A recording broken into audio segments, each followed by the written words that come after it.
শিক্ষকদের ওপর পুলিশের হামলার প্রতিবাদ জানিয়ে কেন্দ্রীয় শহীদ মিনারে মোমবাতি প্রজ্বলন কর্মসূচি পালন করেছেন আন্দোলনরত সরকারি প্রাথমিক বিদ্যালয়ের সহকারী শিক্ষকরা।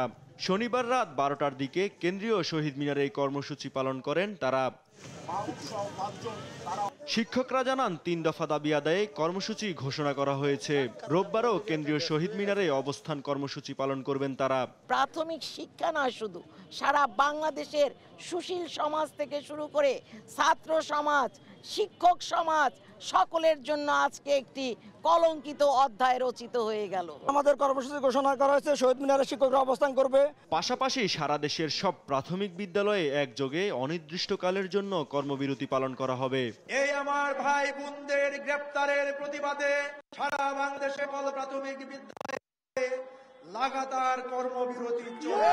পাশাপাশি সারা বাংলাদেশের সকল প্রাথমিক বিদ্যালয়ে একযোগে অনির্দিষ্টকালের জন্য পূর্ণ দিবস কর্মবিরতি চলবে। এদিকে ১০ম গ্রেডে বেতন সহ ৩ দফা দাবি আদায়ে কেন্দ্রীয় শহীদ মিনারে অবস্থান কর্মসূচি পালন করছেন আন্দোলনরত শিক্ষকরা। দাবি পূরণ না হওয়া পর্যন্ত শহীদ মিনার ছাড়বেন না বলেও ঘোষণা দিয়েছেন তারা। এর আগে শনিবার বিকেলে শাহবাগে আন্দোলনরত শিক্ষকদের মিছিল ছত্রভঙ্গ করে দেয় পুলিশ। শিক্ষকদের ছত্রভঙ্গ করতে টিয়ার শেল, সাউন্ড গ্রেনেড ও জলকামান থেকে গরম পানিও ছোড়া হয়। এ সময় শতাধিক শিক্ষক আহত হন। পুলিশরা আমাদের উপর সাউন্ড গ্রেনেড নিক্ষেপ করে এবং গুলি করে। এবং শান্তিপূর্ণভাবে আমরা আন্দোলন সংগ্রাম করছি। আজকে আমাদের এখানে কোনো রকম কোনো কিছু না, সকল অফিস আদালত বন্ধ। আমরা তাদেরকে হাতে খড়ি শিখিয়েছি, সেই হাত দিয়ে ওরা আমাদের গায়ে আঘাত করেছে, আমাদেরকে লাঠিচার্জ করেছে। এদিকে প্রাথমিক বিদ্যালয়ের সহকারী শিক্ষকদের ১৩ থেকে ১০ম গ্রেডে আসার কোনো সুযোগ নেই বলছেন প্রাথমিক ও গণশিক্ষা মন্ত্রণালয়ের উপদেষ্টা।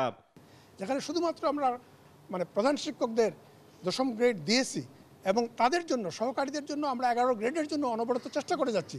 এই পরিপ্রেক্ষিতে এসে ১০ম গ্রেডের দাবি তুলে আন্দোলন করা, এটা কতটুকু যৌক্তিক বিবেচনা করবেন?